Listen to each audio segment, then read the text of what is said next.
mastaba sur lequel on a commencé à travailler a été détruit à 90%. Il ne reste qu'un mur de la chapelle externe et quelques fragments qui sont au MFA de Boston. Comme on est parti de pas grand-chose, il a fallu faire une reconstitution et partir sur un patchwork historiquement possible. On est parti de 2 mastabas, celui de Kani-Nisut pour tout ce qui était dessin, pour tout ce qui était pattern, des bas-reliefs.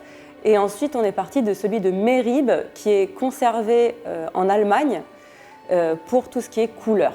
On est parti de recherche universitaire pour ensuite essayer de donner ça au grand public de manière la plus interactive, immersive et digeste, pour qu'ensuite, en fait, ça resserve l'université grâce à la 3D. Dans un premier temps, il a fallu recréer l'architecture complète du mastaba en 3 dimensions, que ce soit les murs extérieurs et les volumes intérieurs, à partir des plans de fouilles archéologiques, mais aussi des photos de quelques ruines encore existantes actuellement sur les sites. Et du coup, au sein de ce mastaba, la chapelle intérieure est l'élément central de notre scène.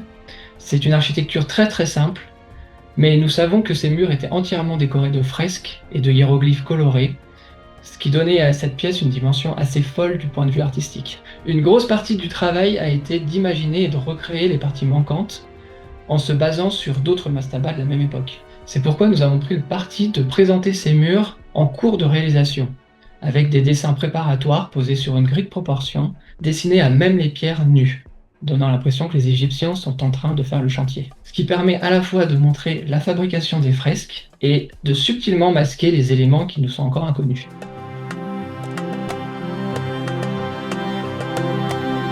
Sur le trésor des bâtisseurs, on a vraiment voulu pousser les curseurs de ce qu'on avait pu installer dans l'horizon de Khéops. Pour nous, c'était le fait d'accentuer le dialogue entre la véracité historique, qui est la pierre angulaire du projet, et tout l'aspect onirique qui résonne naturellement avec l'imaginaire commun autour de l'ancienne Égypte. Pour faire ce dialogue, on a utilisé des codes graphiques.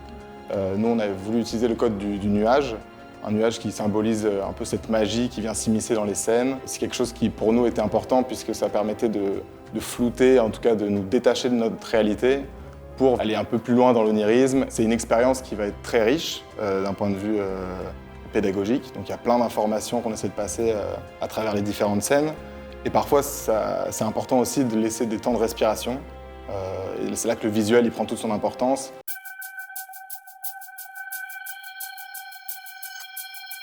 La lumière est très importante parce que déjà, dans un premier temps, elle permet d'embellir la scène, mais surtout aussi de hiérarchiser les informations visuelles présentes dans une scène à 360 degrés.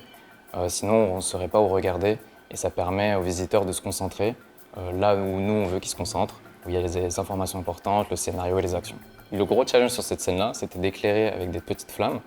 Le but, c'était vraiment de tricher sur l'intensité lumineuse d'une flamme, qui n'éclaire pas beaucoup, tout en gardant la scène le plus jolie esthétiquement et compréhensible visuellement aussi. Pour renforcer le réalisme dans cette expérience qui, même si elle est très onirique, avait à cœur justement d'avoir l'immersion et ce réalisme-là, ce qu'on a fait pour la première fois, c'est qu'on a rajouté des ombres sous les personnages. Ça permet vraiment de les ancrer au sol et de faire en sorte qu'il y ait moins un côté un peu peut-être cartoon qu'on pouvait avoir avant. C'était vraiment un challenge technique plus qu'artistique parce qu'on ne peut pas faire les mêmes solutions qu'on a sur des consoles de jeux vidéo ou sur ordinateur.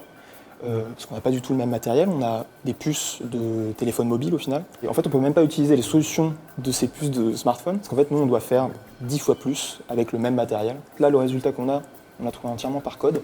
Et c'est ça mon travail, du coup, en tant que tech-art spécialisé en programmation graphique. Moi, je fais du graphisme avec du code. J'avais 2 enjeux sur la transformation du Sphinx en TOT. La première, c'est d'un point de vue narratif, parce que c'est un moment important de l'expérience, de révélation. Et il y avait un enjeu technique qui était de passer d'un modèle 3D à un autre, alors qu'ils n'ont rien à voir, ils n'ont pas la même forme, ils n'ont pas le même nombre de polygones. Donc on a dû trouver une astuce pour que ce soit esthétique et léger en performance. Donc on a choisi de passer par une silhouette blanche pour faire la transition entre les 2 modèles. Et c'était un petit clin d'œil à Pokémon, à la transformation. Le fait de voyager dans le temps, ça nous permet de voir tous les différents chantiers qui sont connectés avec la pyramide. Mais pour nous, c'était hyper important d'insister sur l'aspect humain en fait, des Égyptiens à l'époque. Vraiment d'aller au plus proche de ces humains-là et de se rendre compte qu'ils ne sont pas si différents de nous finalement.